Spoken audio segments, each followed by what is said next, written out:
This podcast is sponsored by nobody. Hey fans, this is Deborah Lynn Gordon, better known as Ghoul of Your Dreams. Now, I was a zombie in George Romero's Dawn of the Dead, but I was the lead female zombie in Day of the Dead. And you're listening to Tommy Throwback Kovac on Splat from the Past. Rigor mortis is beginning to set in. Hey dudes, welcome to Splat from the Past, the only 80s themed horror and sci-fi show where things can get totally radical. Now today I will be welcoming a renaissance man of the industry, and I am talking about Ralph Langer. Ralph Langer, of course, was a zombie in both Dawn of the Dead and Day of the Dead. And he was also a behind-the-scenes man on Fred Olen Ray's movies. Hollywood Chainsaw Hookers, The Tomb, those are my favorites. Biohazard. He's just done an array of jobs. Art department, second unit or assistant director. He's produced, he's been production manager, sound department, visual effects. I mean, he's just done everything. And we're going to talk about all that stuff today. It's going to be very interesting because I've never talked to anybody who's been associated with both camps before. Both camps are very, very different. So it's going to be an interesting conversation. And also, I'd like to say, I found out that one of my favorite guests, Wendell Meldrum, passed away back in January, and I didn't fucking know it until last night. I don't know what she passed away from, but that's the curse of being busy and having so many friends on Facebook. You find out shit late, and I'm just so devastated. I loved Wendell. We did 2 really good podcasts together, and I loved her voice, and I loved her free spirit. She was just a wonderful, wonderful lady. Rest in peace, my Miss White. Well, so yeah, here is my interview with Ralph Langer.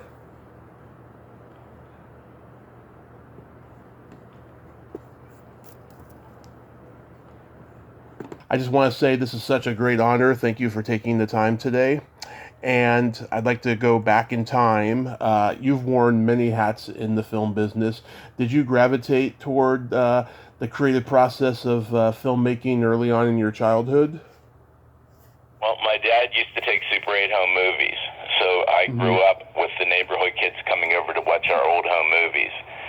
So basically, that's how I got started. And my dad liked old Frankenstein movies. He's the one that told me Boris Karloff was Frankenstein, so right. He was in movies and did all that.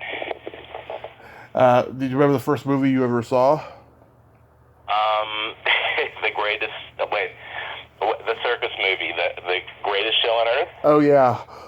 I was 3 years old, and I looked at the front of the movie theater, the proscenium, and it looked like a big flower dish to me. And I didn't care about the movie. I wanted to go up inside of there to see what it looked like in there. So 3 years old, every chance I had, I would run away from my parents and run down the aisle as fast as I could toward the front stage to get up on there. And I would always get chased down, and I never made it. Yeah, that's a good movie. Cecil B. DeMille, Jimmy Stewart, Charlton Heston. Yeah, that's a great movie. Was there anybody that influenced you in the world of film? No, I walked to school starting when I was kindergarten, and I would pass the local movie theater walking to school. So my parents figured if I'm walking to school anyway, I should be able to go and see a movie. So I would spend every weekend. They would make me a lunch, and there would be 16 cartoons, 2 Three Stooges, a Disney movie, and you'd see the 2 regular features. And I'd spend the whole afternoon on Saturdays at the movie theater starting when I was in kindergarten. So I saw all those old, Attack of the 50-Foot Woman. I saw all those movies when I was a kid. Yeah, the 25 cents each. Yeah, the creature feature movies, as they call them. Yeah. I grew up watching movies. Yeah. What was that thing that they called on TV, the $1 Million Movie? Tiller Theater here with Bill Cardell. Yeah. Oh, yes. I've talked to Lurie Cardell. Yeah. Are you born and raised in... No, I saw Lori in England. We were guests together at the Weekend of the Dead, and I told her a story about her dad that she didn't know. When I was a kid growing up, they had Captain Jim's Popeye Club, and they would have all these kids on the show, and this Captain Jim would talk to them, and they'd show Popeye cartoons. Well, whenever he was sick or on vacation, Bill Cardell would take over, and they'd have him dressed up like a old-time pirate, and he was Barnacle Bill. And she said, I always wondered, he was always singing Barnacle Bill the Sailor when I was a little kid, and I never knew why he did that. And she didn't know that he was on Captain Jim's Popeye Club. Oh, crazy. Are you born and raised in Pittsburgh? Yeah, that's why I was in Romero films. Yeah. So after high school, did you attend college? Yeah, college and grad school. I went to Edinburgh up by Erie. I learned to hate snow up there because it was in the snow belt off the lake, so it was unbelievable when it came to snow. They wouldn't even shovel the walks. Everybody just walked it down. People were breaking legs all the time. It was so icy, so I learned to hate snow. But I took my first filmmaking class with David Weinkoff there, and one of the people in the department was Tony Buba. Yep. And then I saw him a couple years later on the set of Dawn of the Dead. He was doing the sound, and he played the Mexican guy who had his arm in the blood pressure machine. Yeah. Anyway, I knew him years earlier when I was in film classes at college, and he was in the same classes. Wow. Small world. It was such a smaller world back then because there was no internet, Tell me about it, yeah. So did you go make Super 8 or 16 millimeter short films while you were in college? Well, we did 16 millimeter in college, so I did those. But mainly at home, I was taking home movies with my friends. But then after college, I started making little films for fun, and I was a teacher by then. I was an art teacher. That's what I majored in. And one of the students came to me one day and said, I heard that you make Super 8 home movies. Is there a chance you could sponsor a filmmaking club after school? So I looked into it, and I started the filmmaking club. And then the next year, the head of the department said they were trying to get more classes, and he wanted to know if I would write a proposal to try to get a filmmaking class as part of the art department curriculum. And I did that, and they accepted it. So they bought us Super 8 film, Super 8 cameras, projectors, everything you need, and I started teaching filmmaking. And then I went, in 1976, I spent the summer in Los Angeles taking a class at USC at Universal Studios on learning how a studio operates. So I took a film history and film production at USC, and then I spent 3 days a week at Universal Studios meeting people like Albert Whitlock and Verna Fields and Edith Head, and they were all teaching us how Universal Studios works. And this wasn't the tour. This was back when it was a real studio. And so I decided to go to Los Angeles every year after that and try to immerse myself in filmmaking so that I would become a better filmmaking teacher. When you were at USC, did you ever see Jerry Lewis? I didn't see Jerry Lewis there, but I was invited to a set of a movie he made called Smorgasbord. Oh. And I spent 2 days watching Jerry Lewis direct. And back then, he was sort of, everybody liked him in France, but in the United States, he wasn't that big anymore. Right. So I really never thought much of him, but when I saw him direct, I was so impressed because he had 3 cameras on the action, and he was acting in the scene. He would go to each one of the 3 cameras and look through them and perfect them the way he wanted them to look. And then when he was done doing the scene, he had his playback machine that he invented, and he would watch his performance to figure out which Right. And on the door of the set, it said, "This is a Jerry Lewis set. Everybody is welcome. Come in." Right. That means anybody on the lot was invited just to open the door and go in and watch for a while. And I was just so impressed with him after seeing that. Yeah, the video assist that he invented. Yeah, I saw him and the crew looking at his performance and laughing. So that was kind of like it's a thing like that you don't forget. Yeah, Smorgasbord, over here, it's called Cracking Up. I like that movie. It's pretty funny. To me, that was the last good one he did. And then, he became more immersed in his telethons than making films, You might get a kick out of this. There was a scene where he's like at a bar, a real fancy upscale bar, like in Las Vegas. And when you see it on the screen, it's like he's really at this upscale bar, the sounds and everything. But when you see them film it, right, it was like a big section of a bar. They just wheeled it into the sound stage. They put a piece of, that board that they put on your basements. What is that called? It looks like fake wood. Tile? They put that at the end with a plant. They had the bartender. He had the suit of a tuxedo on, but he was wearing white shorts. Oh, okay. They framed it so you just saw the bar, the wall of the plant, and him getting the drink. Oh. And it was so fake in real life, but it was so sparse, and it worked, Yeah. Oh, that's great. That's so cool. You got to have that experience. Was that over at Warner Brothers? No, this was at Zoetrope Studios. It's when Francis Ford Coppola owned it. Oh, I did not know that he was working at Zoetrope. That's so cool. That's where they filmed it at. That is so cool. So how does Dawn of the Dead come into your life? Everything that happened to me with movies happened because of my teaching. Mm-hmm. And meanwhile, I went to school to be an art teacher, not a film teacher. But working with Fred Olen Ray, David Dakota, George Romero on Dawn of the Dead, it all happened because of my school. Basically, the English teacher came over and said, "Hey, I heard they're filming a sequel to Night of the Living Dead over at Monroeville Mall, and they're looking for zombie extras.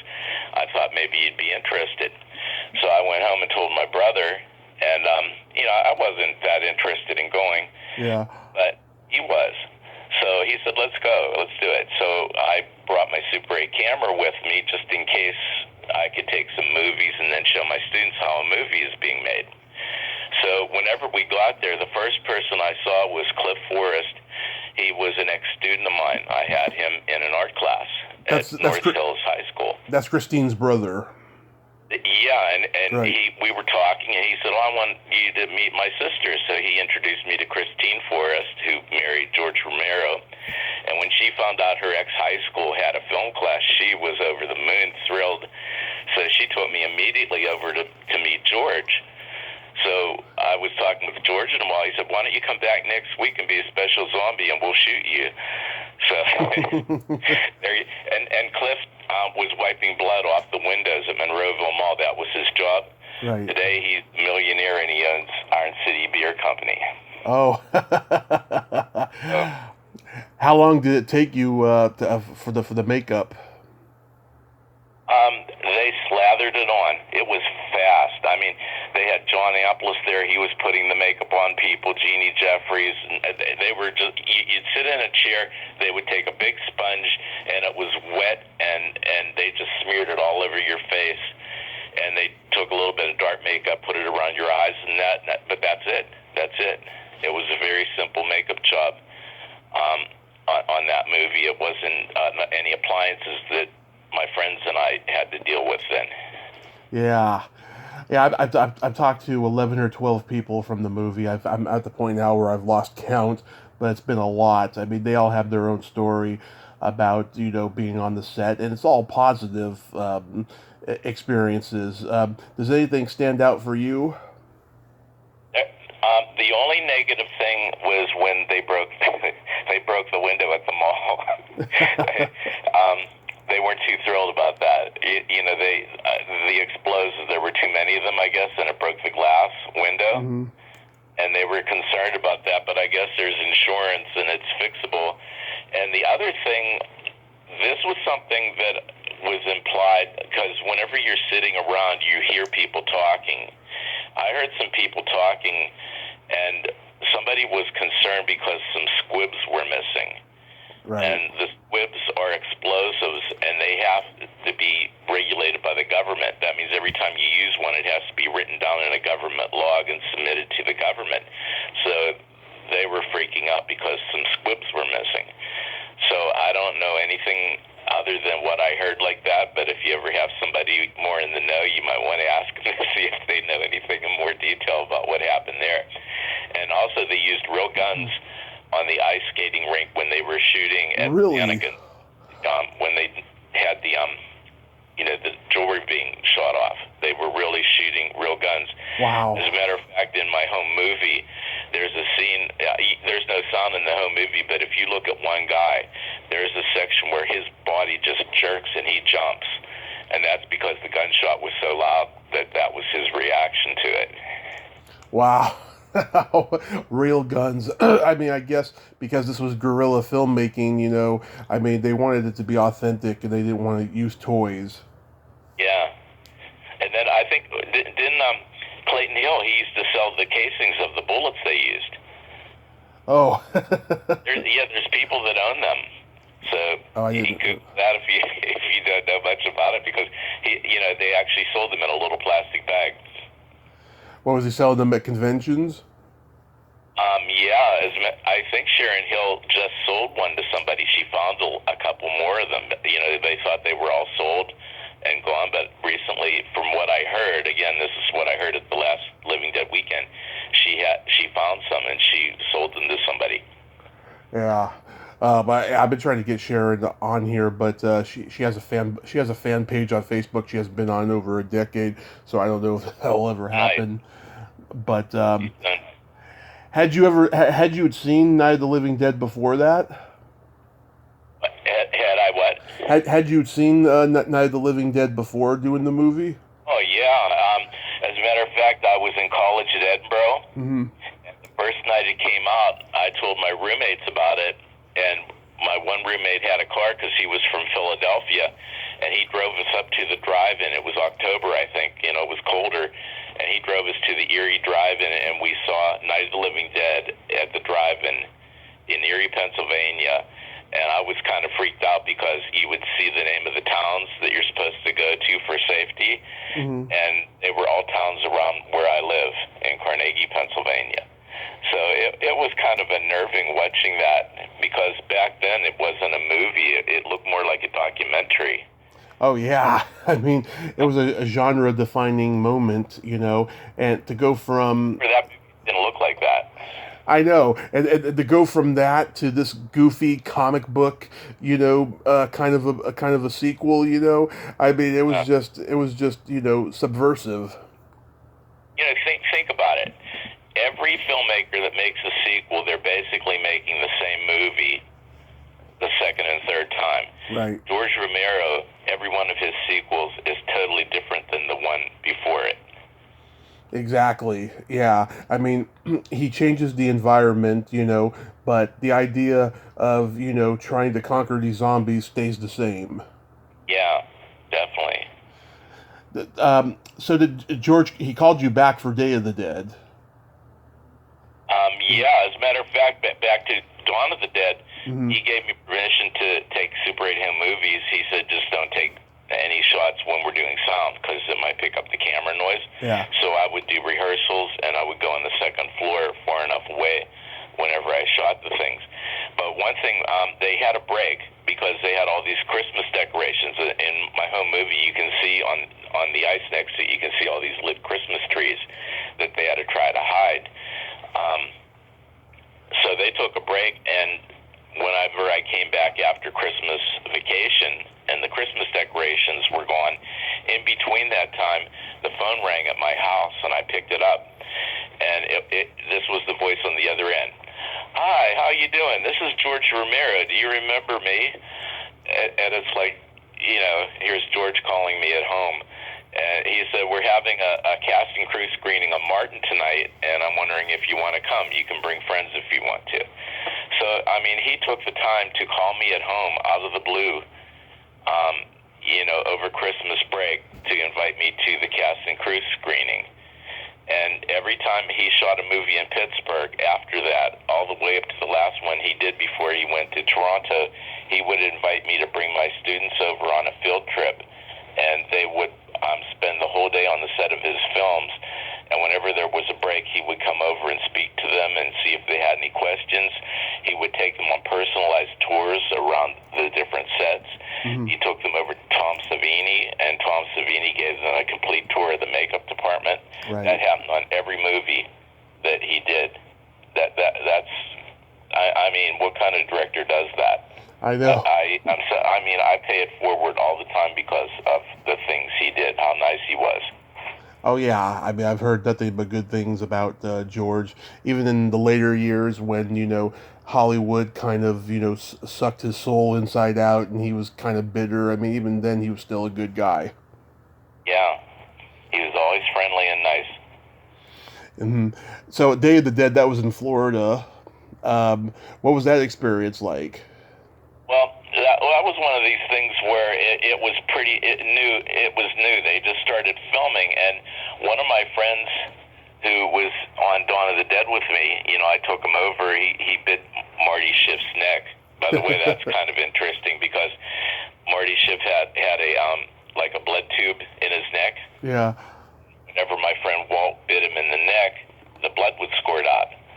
Well, the thing is, the first time Walt bit too deep, and he actually bit his real neck as hard as he could. And Marty was screaming, and George is saying, great, keep going. And then finally Marty yelled, cut, because it hurt so much. And George said, what do you mean, cut? So anyway, he didn't know that he was really being bit. And then he told Walt, good job. And then during the second tape, Walt bit the tube and pulled it out, and it looked like a bird pulling a worm out of the ground. When he's pulling, it looked like a vein, like he's pulling a vein out of his neck. So anyway, Walt told me they were filming at Wampum at the mines there, and he wanted to know if I wanted to go over to be a zombie. So I went over with Walt, and that's when they were putting those pullover masks on. Right. Oh, God, never again. Those masks were so tight. You ever see, they have a heavy woman putting a girdle on and how she's struggling to pull it up? Yeah. That's what it was like pulling this mask over my face. I mean, the nose wouldn't fit. I had to bend my nose crooked to pull it over my nose. And then it was so tight on your head that it actually gave you a headache. So anyway, I went for the first day, and that's what what it looked like. And I had my contact lenses in, so I went to the bathroom whenever I got the mask off just to take them out for a couple seconds, and George Romero came out of the bathroom stall. And every time he saw me, he always, hi, how you doing? Yeah. So he said, oh, why don't you come over next week and be a special zombie? We'll shoot you. So, and that's when he invited my students to come over to watch them film. So we had 2 field trips on that when half the students went one day and the other half went another day. But so I went back, and that's when I was the zombie who ate Dr. Fisher. And there was something I found interesting. There's a book about Night of the Living Dead. Right. And I gave an interview for it. And whenever I read the book, I saw that there was somebody that said the opposite of what I did. And I found that kind of odd. Basically what it was, all the people I was with are film educators. There were teachers, superintendents, and they were all dressed like zombies, and they gave us clothes that looked like they came from Goodwill that nobody wanted. I mean, if you look at the clothes on the zombies in Night of the Living Dead, they are really bad fashion clothes. So anyway, we were in a group, and we were talking, and Nick Tallow would come over and give us stories about Mr. Rogers' Neighborhood and when he worked on the sets there. So anyway, we're all having a good time talking, and then finally it's time for us to go for our scene. I have 3 squibs in the back, 3 in the back. They're going to, explode them whenever I'm doing the shot. So George goes, action. So we're growling and everything, and the woman next to me starts to laugh. She's literally shaking, trying to keep from laughing. And she was snorting through her nose, but she was trying to make zombie noises sort of to hide it. Well, the guy that was standing next to me, all of a sudden, it caught it, and he was starting to laugh and trying to hide it. So I'm sweating bullets because I'm starting to think this is grown adults on your knees in a mine chewing turkey meat with barbecue sauce off of a dummy. I mean, it is kind of ridiculous if you think of it like that. Everybody says, oh, you must have nightmares from doing that. It was the opposite. We were trying to keep from laughing. Finally, the squibs went off, and I was, eating the arm, and one of the squibs shot into my arm, and I got powder burns. So I had these burns for 3 weeks before they healed. It hurt a lot. So anyway, that sort of stopped me from the laughing part. But whenever I read the book, somebody said that the woman next to me was ready to throw up. She was so disgusted that she was sick in the stomach, and she was trying to keep from vomiting. And, oh, man. I mean, that's the complete opposite of what I lived through. So it's like I read the book, who's right, me or the other guy, Yeah. Man. Did you go to any of the screenings for the movies?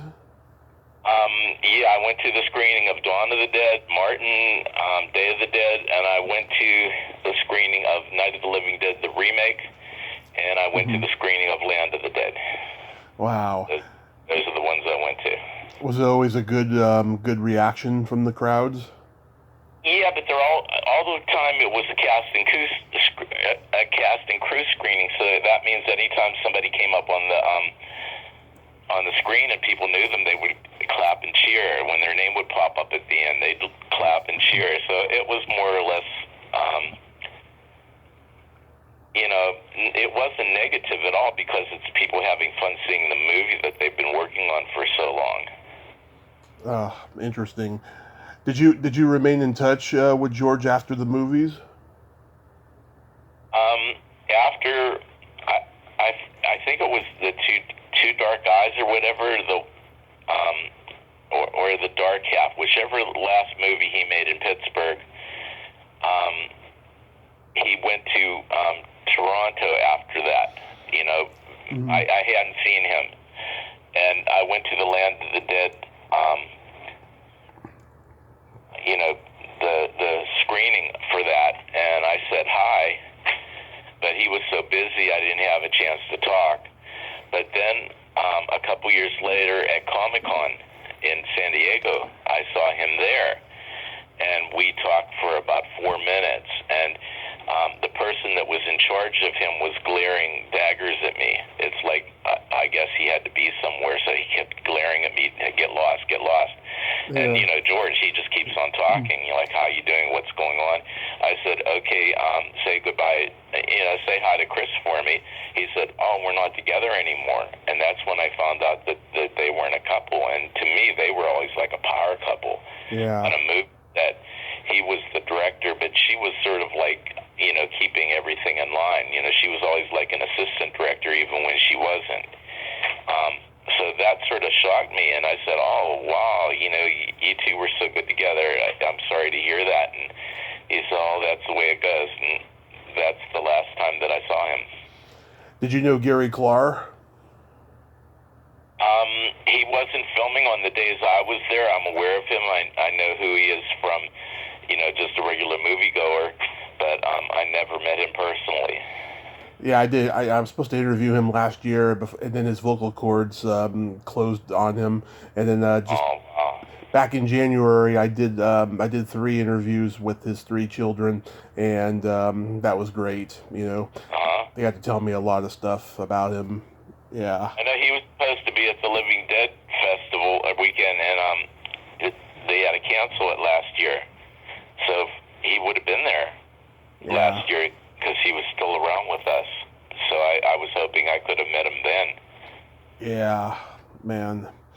Did you work on a movie called Vatican Conspiracy? Yeah.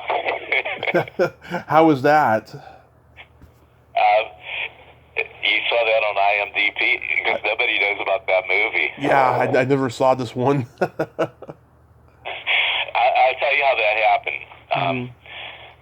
I worked on Biohazard with the sound effects editing with Miriam Purcell, who was Fred Olen Ray's girlfriend. Uh-huh. So I was helping her with the sound effects editing. That's the first Fred movie I ever worked on. Oh. And it was being done at Herbert Strock's Productions sound effects studio. And do you know who Herbert Strock is? I've heard of him. He directed I Was a Teenage Frankenstein, I Was How a to Make Teenage a Werewolf. Monster. He did so many of these old 50s horror films, you know, teenagers. And he also did a lot of TV, you know, the westerns and things like that. Yeah. Anyway, he was this little guy who always looked like he was mad, but he wasn't. I mean, he was helpful all the time. So he was always around in the studio, and whenever I was done working with Biohazard, he wanted to know if I would stay on and help him with sound effects editing on the Vatican experience, the conspiracy. It was a foreign film. He was doing the dubbing into English. So he was taking off the soundtrack for the Italian and then putting the new soundtrack, matching it in as much as possible with English. So I helped him with that. And in the middle of it, he got a job in China working on a film. So I drove him to get his vaccinations. People normally back in the day. Yeah. But anyway, he, you know, I worked with him, and it was just, I mean, to me that was like film history. You know, I mean, I saw these movies that he directed when I was a little kid, and here I am, you know, driving him around LA for chores and helping him with the effects editing, and I mean, he's gone now, but again, this is just something where things happen when you're not expecting them that you never forget. Right. So, what year did you move to LA? I'd never moved to LA. Oh, really? I taught filmmaking, so I had almost 3 months off every year. Mm-hmm. And I had my paycheck distributed, so instead of getting paid every month for 9 months, I had it distributed so I would get paid a paycheck every month for the whole year. So basically, if I worked on a film, I could either volunteer to help them for free if they needed it, or I would get pretty low paycheck. But the thing is, it was better than any film class that I ever took. So, I mean, I learned more about making movies from Fred than I have from any film class that I ever took in my life. I mean, he's like a walking encyclopedia. I told him he should go to a film school and try to get a job teaching filmmaking or film history, the history of grindhouse movies, because he is literally a walking encyclopedia, and he has a way of explaining it to a lay person so it's understandable. Yeah, he's a very smart guy. I've talked to him. But, yeah, the Romero and Fred Olen Ray camps are two very different camps. You know, Romero has all of these, you know, Midwest, you know, in some cases conservative people, whereas Fred has these, you know, freaky Hollywood lost souls. Did that ever bother you? I mean, did it ever boggle your mind when you were working with Fred? No, as a matter of fact, between the two of them, I found George to be very liberal, and I found Fred to be very conservative. So, really? you know, when it comes to their politics, I mean, look at Romero. I mean, he was always talking about his political and social underbelly. He said every one of his movies has a political underbelly. In other words, he was trying to make political movies, but not hitting you in the face with them. It's something where if you really thought about it, you know, like when you go to a class and you figure out a short, you know, like a classic literature story, and you have to look at it critically. Well, if you look at his films critically, you see a lot of this stuff underneath it. And I Yeah. think Fred mainly made movies just to have fun with it. I mean, in Evil Tunes, just on the spur of the moment, he tied a piece of fishing line to the actress's hair. So whenever she screamed, they would have somebody pull it up like a cartoon where her hair went up in the air. So I mean, that was Fred. He liked to have fun with movies. I don't think there's anything in his films that is a political underbelly or social commentary, where Romero, I think it is. Yeah, I mean, when I look at Fred's movies, like Hollywood Chainsaw Hookers, to me that movie is the Sunset Strip in a nutshell in the late '80s. Just how crazy it was, with all the freaks and the rock stars and the porn stars running around and all of that stuff. Well, you know what's weird today? Mhm. That's been replaced with wannabes. Yeah. Where people, they go to Hollywood and their whole thing is to go to a red carpet, to get their photo taken on the red carpet, to pose in front of that board, the wall with all the advertisements on it. Right. There are people that actually pay money, and there's people that have a red carpet, and people pay to go to it just to have their picture taken, but it's all fake. Back then, it's like you had the real deal. Today, it seems to be wannabes. Everything is so different today. It's more fake today than, at least it was real when you had those, street people all over the place. I know that the hanger-ons, as they called them. Yeah. The wannabes. Yeah. When it comes to Hollywood Chainsaw Hookers, we did a night shoot, and they were driving around Hollywood without a permit because it's illegal to do that. So basically, I would be on the street looking for police cars, and they would be in the car filming. And I have a friend, George, who did the sound, so he was in the back seat with the boom, and they would ride all around the streets of Hollywood and then come back. And then, I don't see any police, everything's okay, and they would go and another take. One time they never came back, and I waited there 2 hours, and should I go home? Should I wait? What's going on? So I finally went and found a payphone, and Fred was in bed. They forgot I was there. So here I'm waiting, like at 3 o'clock in the morning on Hollywood Boulevard, waiting for them to come back for 2 hours like an idiot. Yeah. So anyway, that was interesting. Yeah, I love that movie. It's so campy and it's well written. I think it should be a musical on Broadway. Not Terminator. What's the one? Herbert West. Herbert West. Yeah.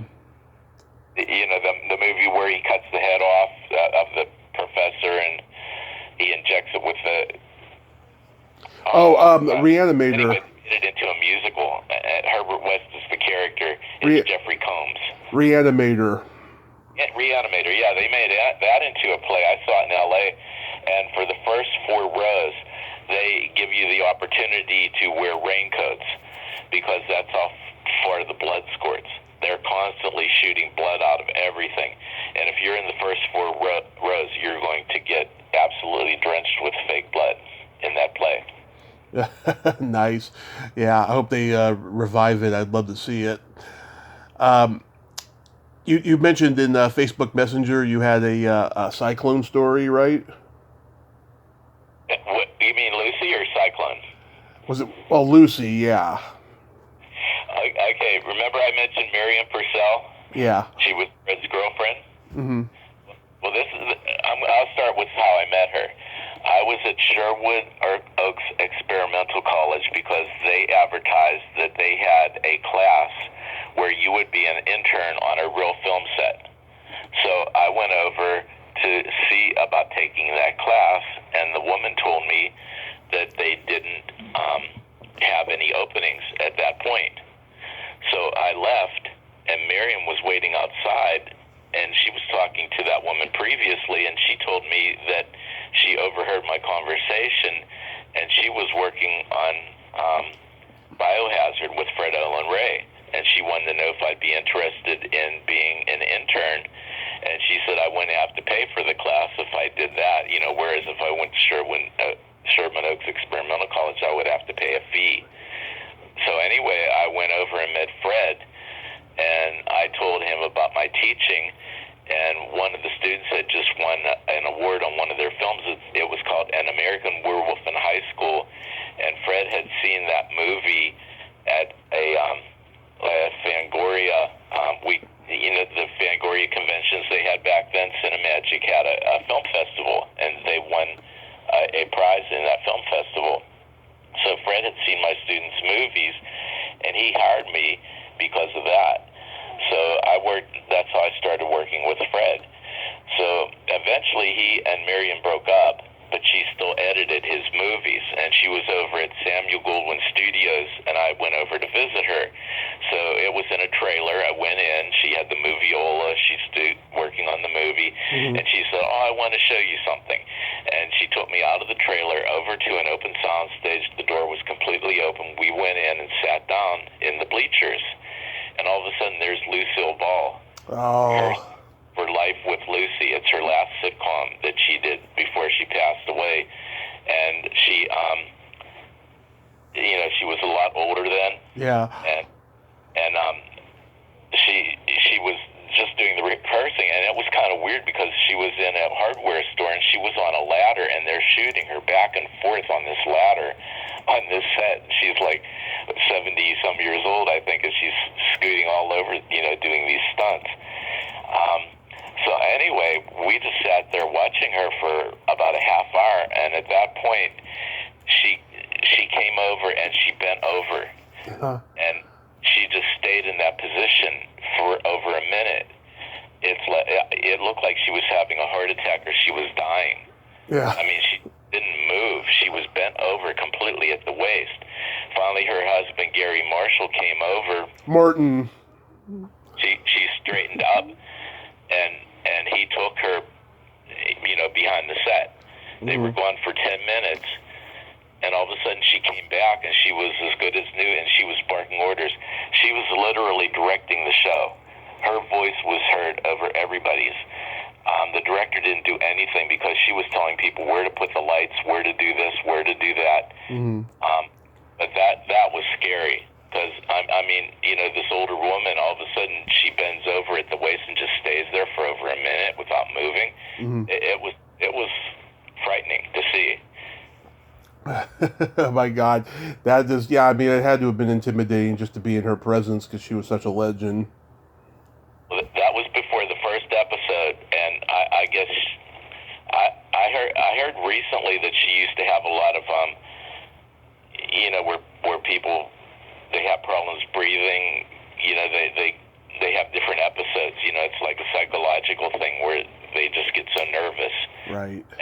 And that was about to air for the first time, and I think she just was freaked out by everything. It was overwhelming to her, I guess. Oh, wow. You did the rotoscope animation on the tomb? Yeah, with Brett Mixon. You know who Bart Mixon is? Yes. Yeah, he did Pennywise the Clown. Anyway, They're twins.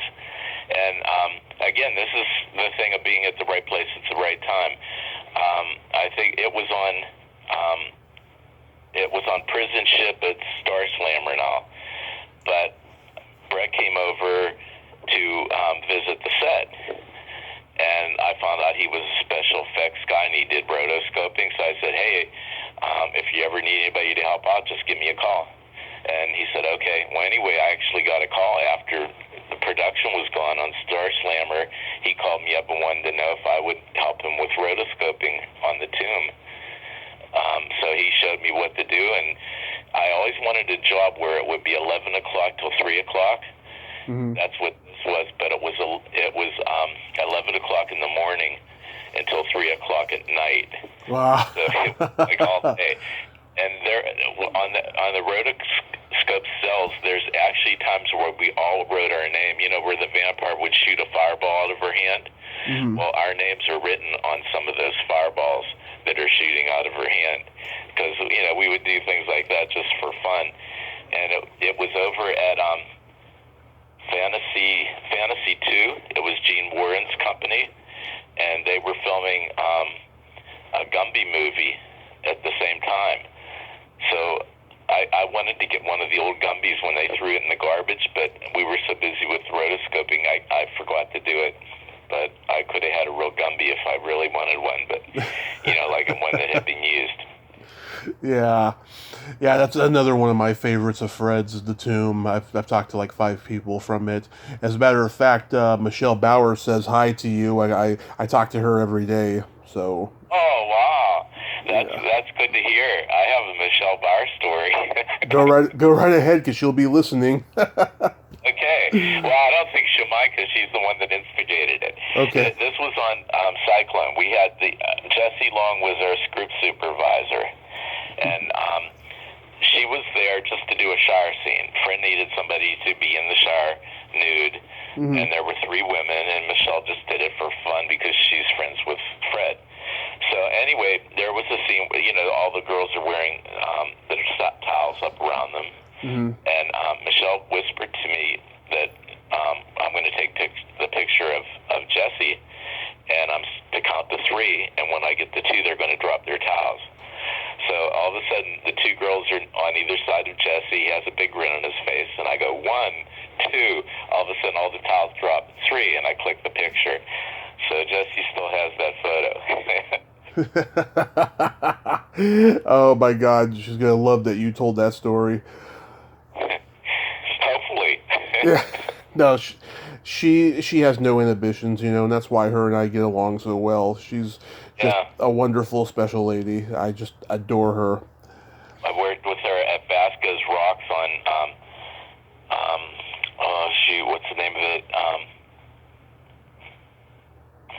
Sometimes these names just, let's see, I have a thing written down here. Phantom Empire. Yeah, I worked with that, and also for The Tomb, we did scenes, and I actually took those lenticular 3D photos. I had a Nimslo camera. I have a picture of her in 3D that I took. We were filming some inserts for The Tomb. Nice. She was there for that, so that's the first time I got to meet her. And again, she was very nice to me. A lot of times, you don't really work with the people that the actors and actresses. You're there, but you're not cozy with them. She was very, very nice to me. I enjoyed that. She's a very nice person. Yeah. Yeah. How about? I have some Jessie Long stories if you're interested. If you don't mind going into cruise. Oh, go right ahead. Do you know of Jessie Long? Have you heard that name before? I've heard the name, yes. Well, he worked on almost all of Fred's movies as script supervisor, and he worked on David Dakota's movies. And he also worked on Pet Sematary and Pet Sematary 2. So he was, he did other movies too, but he is an excellent script supervisor. And I had worked on 2 movies with him, so I knew him for 2 years. And all of a sudden, I was home. It was winter, and I was getting ready for bed, and I went to turn the TV off, and all of a sudden there was Jessie on television. I was, what's Jessie doing on TV? So I sat down and listened, and he was talking about how he was abducted by aliens in a flying saucer. And here's somebody I've known for 2 years, and he's one of the sanest people I ever met, really nice guy, and he's talking about being abducted. And I called a mutual friend of ours, and I said, hey, Jessie's on TV talking about being abducted. Have you heard of that?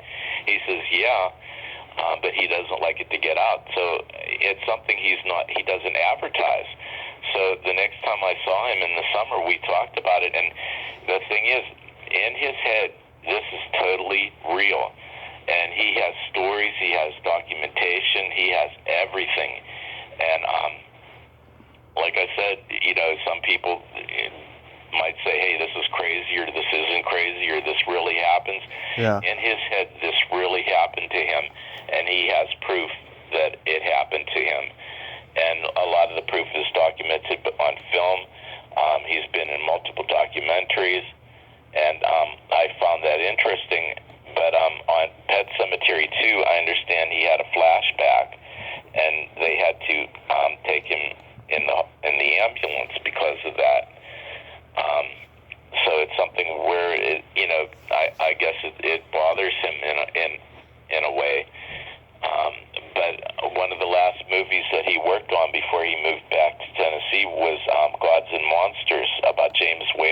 and he actually played the assistant director in the scenes for the Bride of Frankenstein. So if you watch the movie, look for the guy with the glasses playing the assistant director, and he's in the Frankenstein scenes in Gods and Monsters. But if you get a chance, I don't know if he would do a podcast, but I think he would be interesting to talk to, because he's worked on all the Fred movies and the David Dakota movies, and he also has a background story of his own. I'll see. I got a long list going all the way until next year, and I don't even know if I'm gonna keep on doing it after next year. I shall see. But that's good to know, though. Recommendation. Yeah. How about working on Evil Tunes?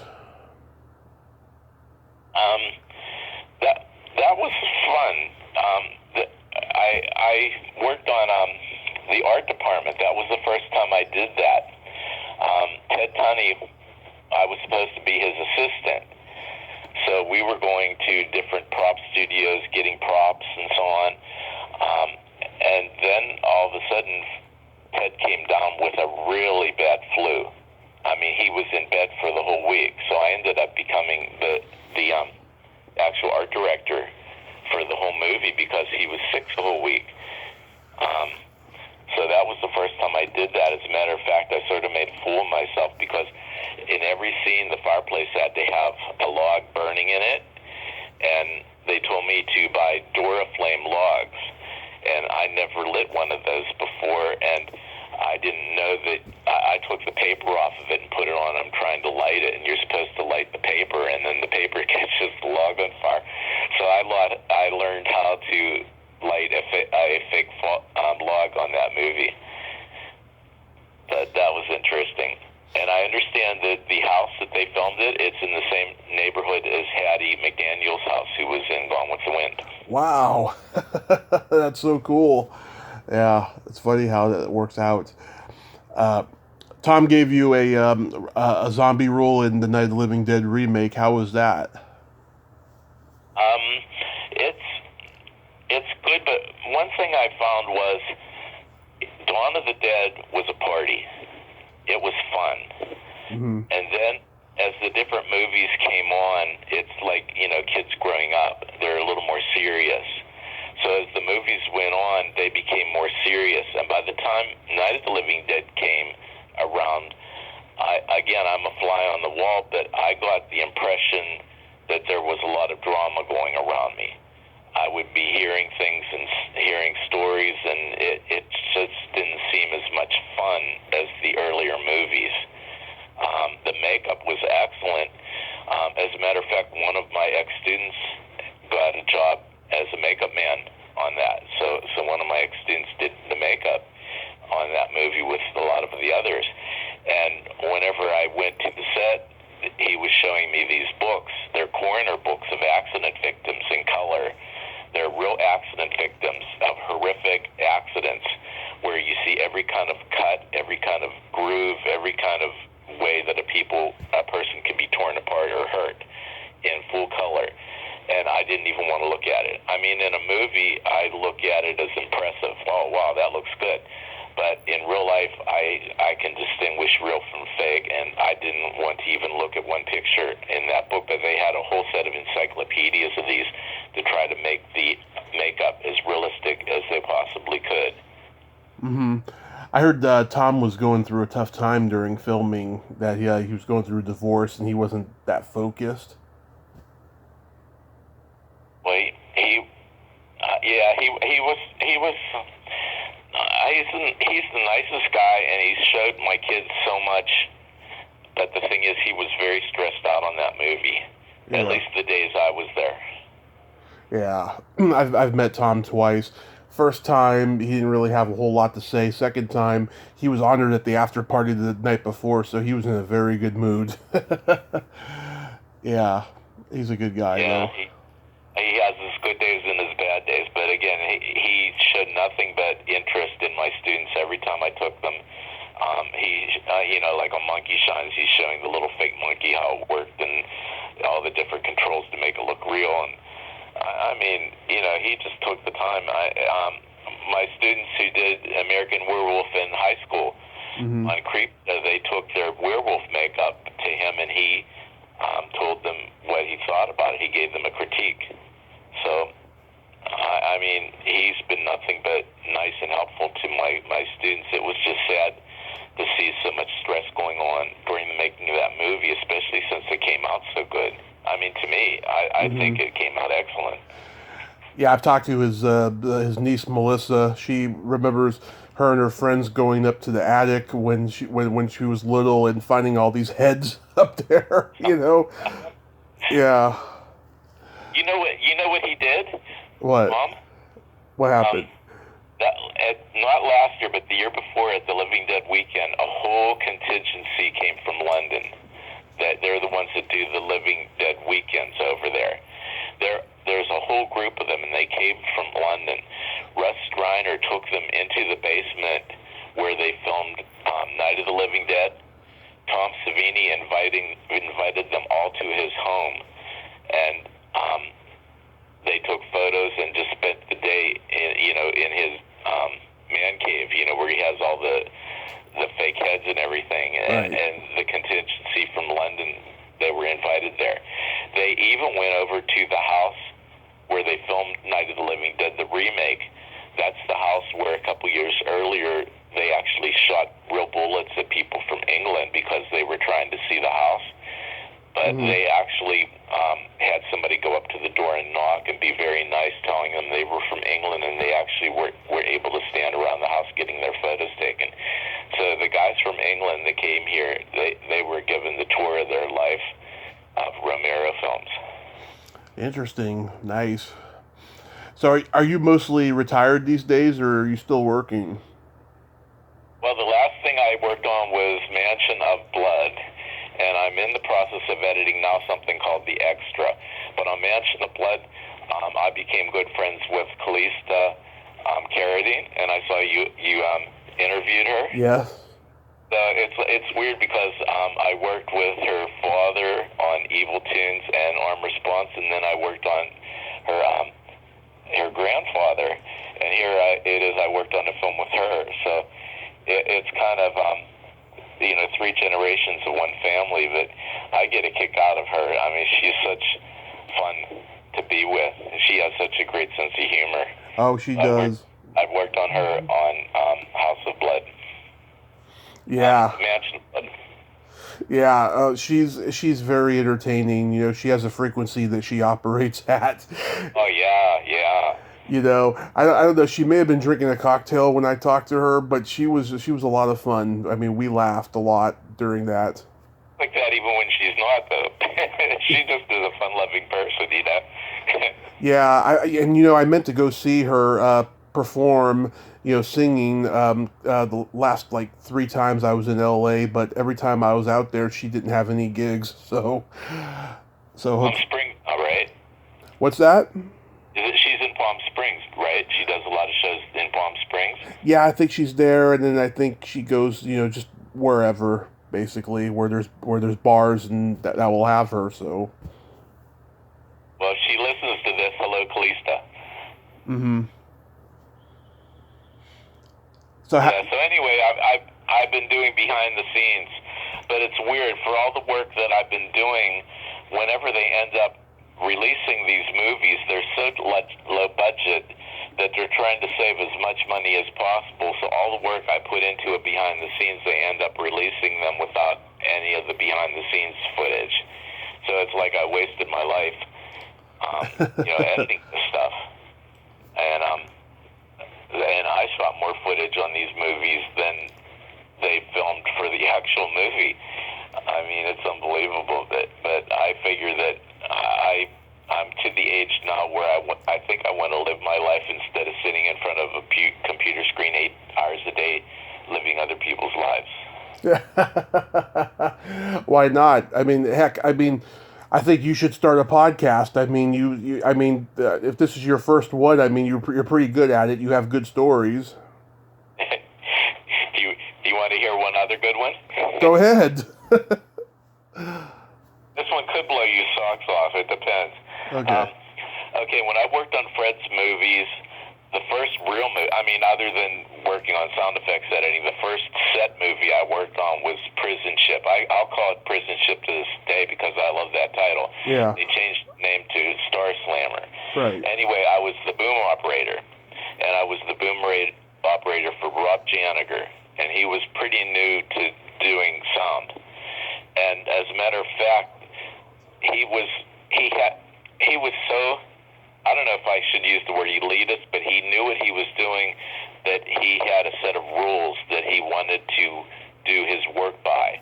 Mm-hmm. And when you work on low-budget movies, sometimes that grates against you. So I was working with Rob, but I was also working with Fred and Miriam, and I would be hearing rumblings that they might be firing him. But the next day, they looked at the dailies, and it was the best sound they ever had in their life, and they ended up falling in love with him. So he worked on the next couple of movies that Fred did. As a matter of fact, he went on and worked on Dracula for Francis Ford Coppola, and one of the things he did recently was Sons of Anarchy. So he's a good sound effects, a sound editor. Anyway, his dad is Dr. Oscar Janiger, and he was famous in the past because they did studies for the government on LSD, and they gave LSD to Cary Grant and Leonard Bernstein and all these artistic people. Yeah. Try to studies on their creativity were. And he was a psychologist, and one of his clients was L. Ron Hubbard.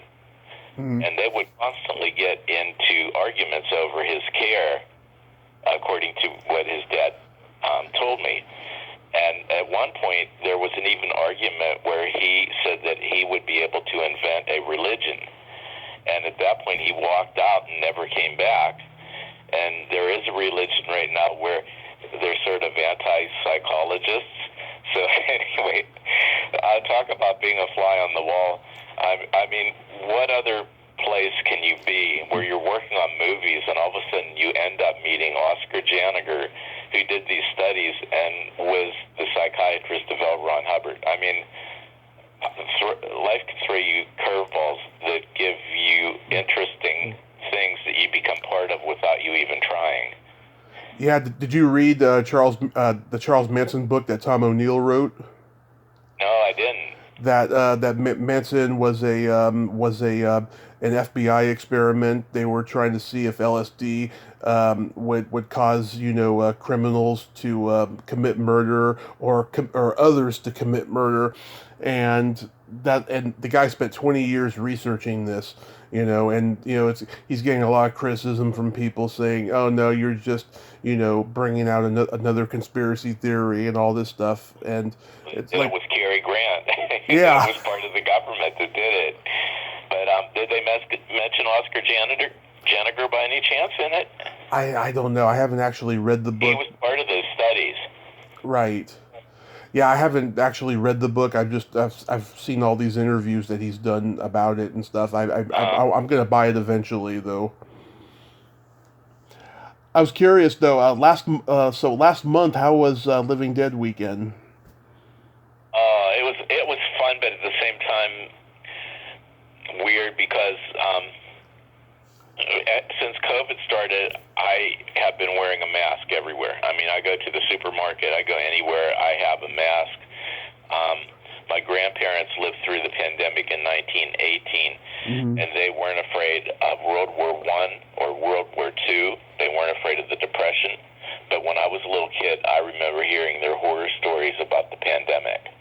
So I looked at this as a little bit serious when this happened. So, and the thing is, since I was wearing a mask, I haven't had a cold or the flu since it started. So I figured, hey, it's giving me protection from that too, maybe.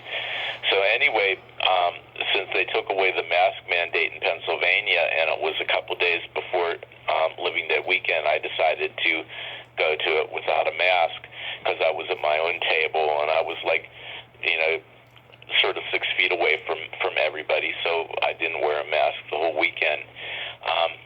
But there was somebody next to me that their nephew was there, 40-year-old nephew, and he was bragging to me how he never wanted a vaccine and he wasn't going to wear masks. And so I'm thinking, oh God, why does he have to be next to me? But anyway, I didn't wear a mask, and I did. For the next 2 weeks, I quarantined myself. I didn't really go out or do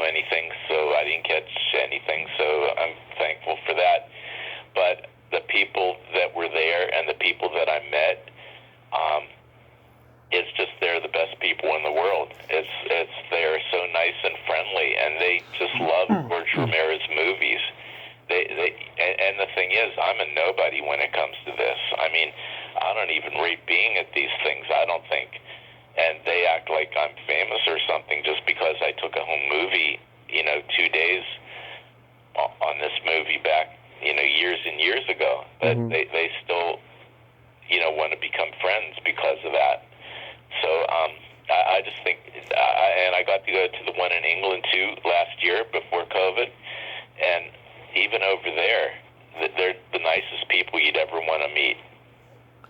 Wow. Yeah, I mean, someday I hope to get over there because it's just, I love the Romero movies so much. I just want to, be a part of that, and see that mall and stuff. I mean, everybody I've talked to who goes every year, they just absolutely love it. This year, I talked to Jim Crut that week leading up to Living Dead weekend. He had to cancel his appearance, unfortunately. And Deborah Gordon, she went. She had a blast, she told me. I saw her. Yeah. Yeah. I'm actually having her back on here in a couple of weeks. So. We're talking about Gordon shoes? About what? Gordon shoes. Gordon Shoes? Oh, is that the shoe company? Yeah, it's one of the most famous shoe companies in Pittsburgh, and her husband owns it. They just sold it recently, so it's famous here. I did not know that. I'm going to make a note of that and ask about it. Gordon Shoes. Nice. Do you plan on going back in the future? To the mall? Yeah, to Living Dead weekend in general. If as long as I'm invited, I'll go. I mean, I won't call them and say, hey, I want to come, because like I said, I don't think I rate that. But if they ask me to come, I will definitely show up, and I will do my best. And whenever I do show up, I don't make any money on it. Any money that they give me as a donation goes to Alzheimer's. So I was able to donate over $1,000 to Alzheimer's because of people that donated when they didn't have to. I mean, I specifically told them they didn't have to donate unless it's something they wanted to do, and they were just so generous. Oh, that's very nice of you, Ralph. Very nice of you. Well, I want to thank you so much for coming on today. This was a lot of fun. I have no idea why you were a nervous wreck, because you did very, very well. I'm behind the scenes camera person, not in front of the camera. That's my problem. Yeah, no, you did great. Thank you so much, and please stay safe out there. Okay, same to you. All right. I have a feeling in 2 years everything will be normal again. I hope so. Me too, believe me. Okay, well, it's nice talking to you and nice meeting you. You too. Have a great day. Okay, talk to you later. Bye. Bye-bye. Well, there you have it. Ralph Langer. Ain't he a cool dude? Nice guy, great stories. Yeah, he told me in Messenger he was a nervous wreck, but he did well, and I helped guide him right through it. He should host his own podcast. I film the zombies, or something like that. Well, until next time, this is Tommy Throwback Kovac saying, there's no shame in living in the past, because the present sucks. Later, dudes.